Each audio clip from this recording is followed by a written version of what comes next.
Hello, my people. Hello. How you doing? Hope you're doing great. So we continue to talk about the current happenings in Finland.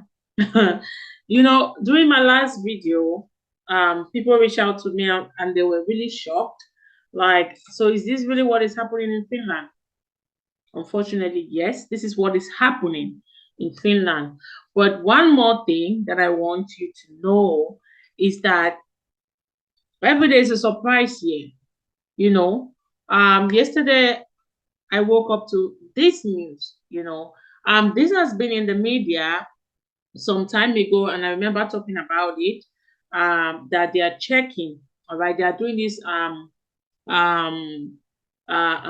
rechecked when it comes to residence permits for international students. But now they are not only checking, but they are actually revoking some of these residence permits. All right. And looking at the number um, of these automated reviews since from last year, 2023, that's from last year right up to September 2024. Okay. This past September, like 2 months ago, they were able to review over 5,795 residence permits. So this is something that is ongoing. It is not a matter of like, oh, they are saying they're already doing it. They started doing it last year.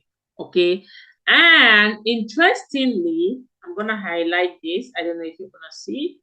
Interestingly, by the end of September this year, 2024, so the immigration, that's MIGRI, the Finnish Immigration Service, have they have cancelled 264 permits, while 216 cases are still pending.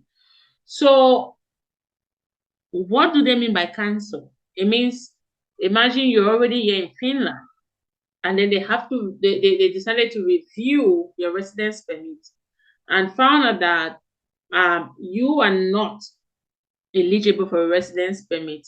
And some of you may be thinking, but why would they grant me a residence permit in the first place and then come back and say I am not eligible? All right, so let's fast forward. Listen very carefully because this is very important.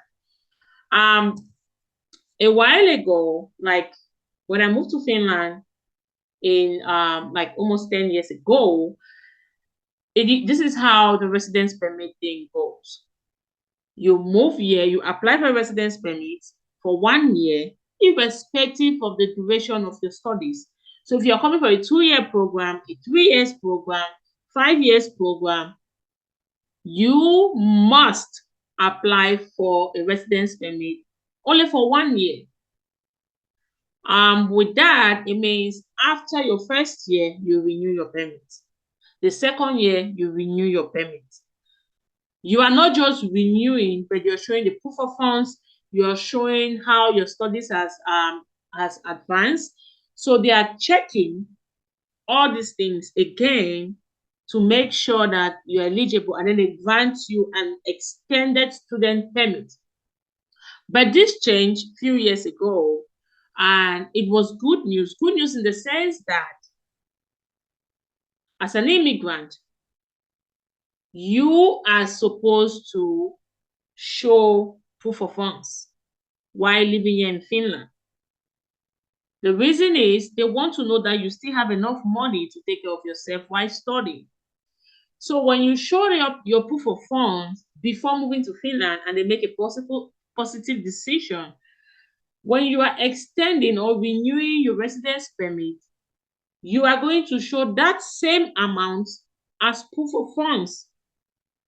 So I would say during those years, they were doing the reviews when students renew or extend their permit.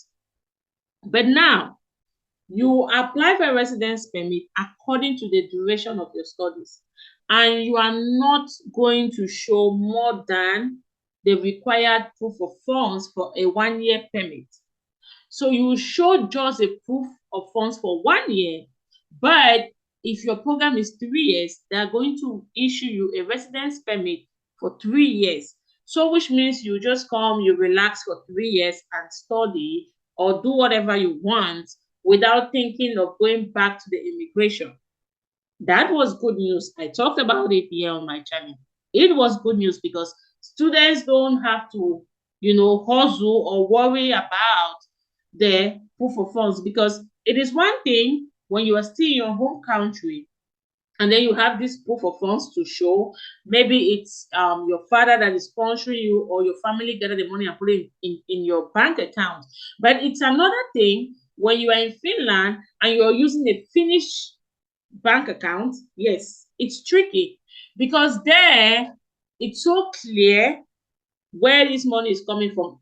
Like, there are banks here that will question you if you just they just realize that huge sum of money is popping into your bank account.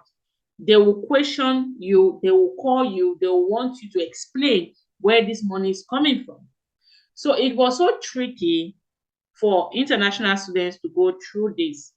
Some will be lucky to get a job that they can save part of the money and then borrow some around um to put there in their bank state, to present it as their bank statement.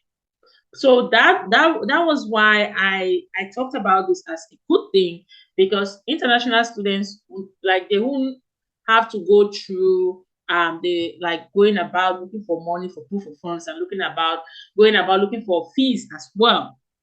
But now, when the law is good, there are some few people that will insult it.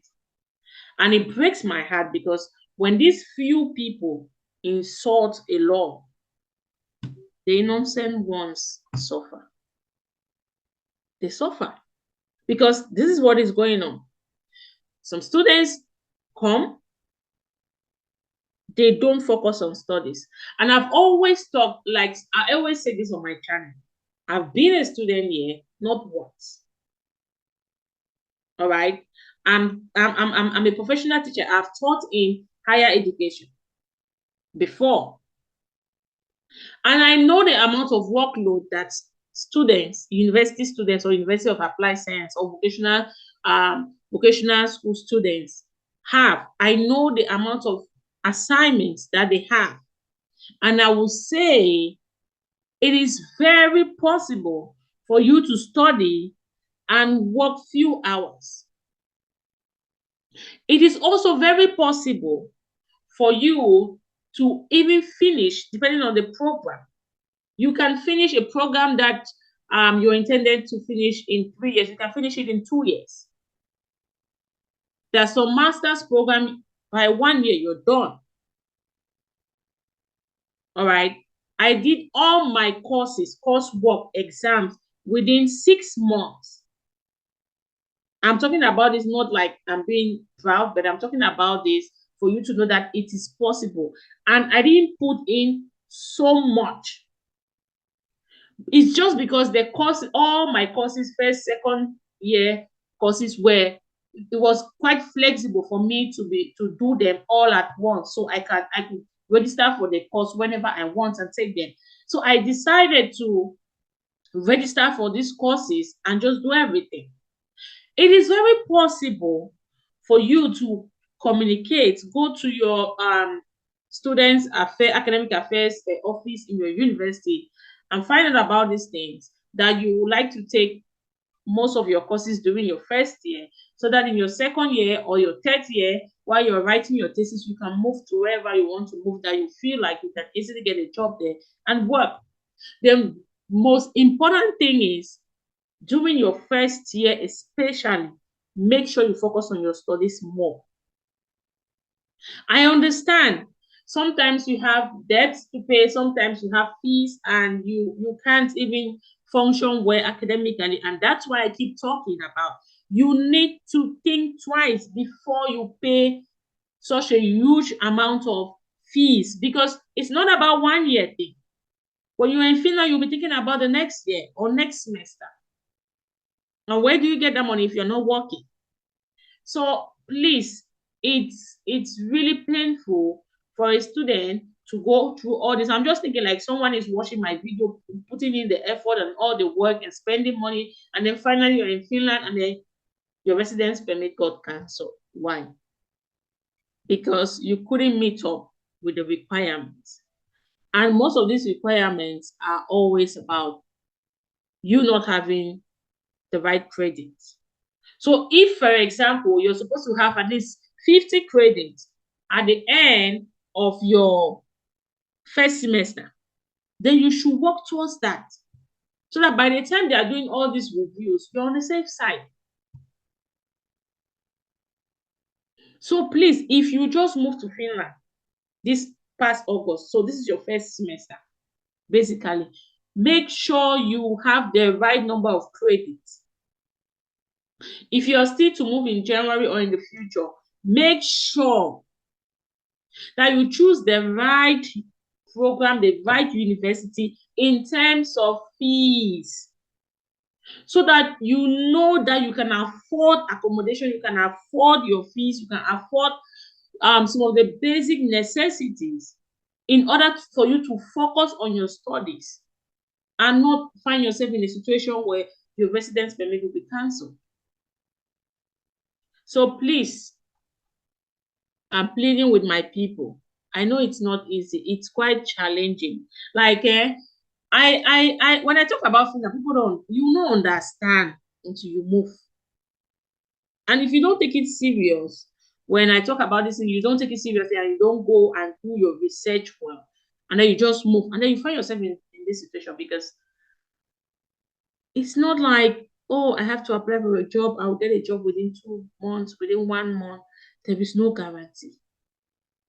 At first we used to talk about, oh, as a student, you can easily pick up cleaning job, you can easily pick up this job. It's not like that. This Finland, today's Finland, the economic situation is crazy. So please, there is no guarantee that you just move and you work and you pay your fees. So when you come here and you are caught up, you'll be like foregoing studies and making money. And then what if your residence permit got cancelled? So please, please, and please make sure you are on the right track when it comes to your studies, because that's what brought you here. Of course, I don't blame immigration that much. I don't blame Migrate, because like if I'm issuing you a residence permit to come study, I expect to see you progress in your studies. That's just it. It's just simple. But I still understand the struggles. And that's why before you move, like, the decision about living in Finland as an international student or after your studies, that decision is being made before you arrive in Finland. Because if you're like, when we get there, we'll sort it out. No. Maybe other countries will not here. Because when you're in, your head, and then you start seeing the things, like you're like, oh my God. Make the decision. There is a way you can plan so that your studies will not suffer while you're struggling here with other things. All right, I hope this was helpful. I will leave a link. This is from Ile News. This is I hope, yes, I think it's in English. I'm gonna leave a link and you can check it out and then read more about this recent news. And just think twice. Do your research, plan well before you move. If you are here already, then it's time for you to have a rethink if you have been neglecting your studies. All right.